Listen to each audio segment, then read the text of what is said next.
ಅಧಿಕಾರಿ ಇದ್ರಲ್ಲ, police commissioner ಇದ್ರು. ಸ್ವಾಮಿ, ನಾನು ಅದರಲ್ಲಿ ಪಾಲ್ಗೊಳ್ಳುತ್ತೇನೆ ಅವಕಾಶ ಇದ್ರೆ, ಆದ್ರೆ ನನ್ನ ಕಾರಂತರ ನನ್ನ ಆರೋಗ್ಯ ಸ್ವಲ್ಪ ಹದಗೆಟ್ಟಿದ್ದಾರೆ, ನನಗೆ ಬಸ್ಸನ್ನು ಬರ್ಲಿಕ್ಕೆ ಸ್ವಾಮಿ, ನನಗೊಂದು ಏನಾದ್ರೂ ಅವಕಾಶ ಮಾಡಿಕೊಡೋಣ. ಆದ್ರೆ ನಾನು ಬರುವಾಗ ಸ್ವಲ್ಪ ರಾತ್ರಿಯಲ್ಲಿ 10 ಗಂಟೆ ಮಂಗಳೂರಿಂದ ಬರುವಾಗ ಟ್ರೈನ್ ಮಾಡ್ಲಿಕ್ಕೆ ಆಗಿಲ್ಲ, ದೇಹತ ಇತ್ತು. ಆದ್ರೆ ಇವತ್ತು ಇಂಥ ಒಂದು ಸುಂದರವಾದ ವೇದಿಕೆಯಲ್ಲಿ ನಾನು ಮುಟ್ಟುತ್ತೇನೆ, ಸ್ವಾಮಿ ಹತ್ರ ಕೀ ಮಾತು ಹೇಳಿದೆ, ನಾನು ಬರ್ತೇನೆ ಅಂದ್ರು.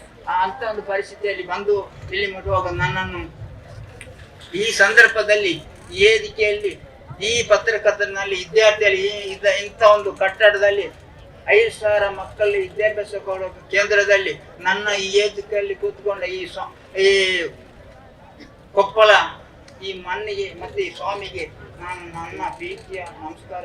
ಒಬ್ಬ ಮಾಜಿ MP ಅವರನ್ನು ನಾನು ದೂರದೇಶದಿಂದ ನೋಡ್ತಾ ಇದ್ದೇನೆ. ಇವತ್ತು ಅವರ ಮುಖದಲ್ಲಿ ನಾನು ಇವತ್ತು ಕೂಡ ನಾನು ಕಣ್ಣಾರ ಕಾಣ್ತೇನೆ. ಯಾಕೆ ನಾನು ಅರೆಕಾಲದಲ್ಲಿ 72 ನನ್ನ ಹಿರಿಯ ಶಾಸಕರು E.T. ಪರಿದವರನ್ನ ಒಂದು ಅವರ ಕ್ಷೇತ್ರದಲ್ಲಿ ಹುಟ್ಟಿ ಬಂದು ನಿಮ್ಮ ಪೀಕರ್ ಅವರು ನನ್ನ ಹಿಂದೆ ಆಧಾರ ಅವರ ಪೀಕರ್ ಅವರನ್ನು ನಾನು ಈಗ ನಮ್ಮ ಮಾಜಿ MP ಎಲ್ಲೂ ಒಂದು ಅವಕಾಶ ಅವರ ದೂರನ್ನ ನಾನು ನೋಡ್ತಾ ಇದ್ದೇನೆ. ಎಷ್ಟು 500 ಕಿಲೋಮೀಟರ್ ದೂರ ಇದ್ದೇನೆ ಶಾಸಕ E.T.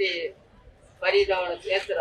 ಈಗ ನಿಮ್ಮ ಮುಂದೆ ನಾನು ಸೇರಿದ್ರೆ, ಆದ್ರೆ ಸ್ವಾಮಿಗೆ 5,000 ಮಕ್ಕಳು ವಿದ್ಯಾಭ್ಯಾಸ ಕೊಡೋ ಈ ಕೇಂದ್ರದಲ್ಲಿ ನನ್ನ ತಂದೆ ಸ್ವಾಮಿ ಅವರಿಗೆ ನನ್ನ ಪ್ರೀತಿಯ ನಮಸ್ಕಾರ ತಂದೆ, ಧನ್ಯವಾದ. ನೀವು ಒಳ್ಳೆಯ ಸುಖ ಸಂಪತ್ತು ಒಳ್ಳೆ ಸ್ವಾಮಿ ಅವರ ಈ ದೇಶದ ರಾಷ್ಟ್ರಪತಿ ಅವರ ಮಕ್ಕಳು ಓದ ಮಾಡಲಿ ಅಂತ ಹಾರೈಸಿದ್ದೇನೆ. ಪ್ರೀತಿಯ ಧನ್ಯವಾದ ಎಲ್ಲರಿಗೆ. ನನ್ನ ಪ್ರೀತಿ ವಿಶ್ವೇಶ್ವರ ಪತ್ರಕರ್ತರಿಗೆ ನಾನು ಮಂಗಳೂರು ಜಿಲ್ಲೆ ನನ್ನ ಮಾಜಿ MP ಅವರ ಕ್ಷೇತ್ರವನ್ನು ನಾನು ಇಲ್ಲಿ ಬಂದು ಮುಚ್ಚಿದ್ದೇನೆ. ಈಗ ಹೊಸ MP ಇತ್ತು. ನಾನು ಅದರ ಧನ್ಯವಾದ. ಎಲ್ಲ ದೇವರು ಒಳ್ಳೆ ಮಾಡಿ ಸ್ವಾಮಿ ಅವರಿಗೆ ನಿಮ್ಮ ಸಹಕಾರ ಸಹಾಯ ಎಲ್ಲ ದೇಶದ ಪ್ರಧಾನಮಂತ್ರಿ ಅವರು ಕಂಡಿದ್ದೇನೆ, ರಾಷ್ಟ್ರಪತಿ ಅವರು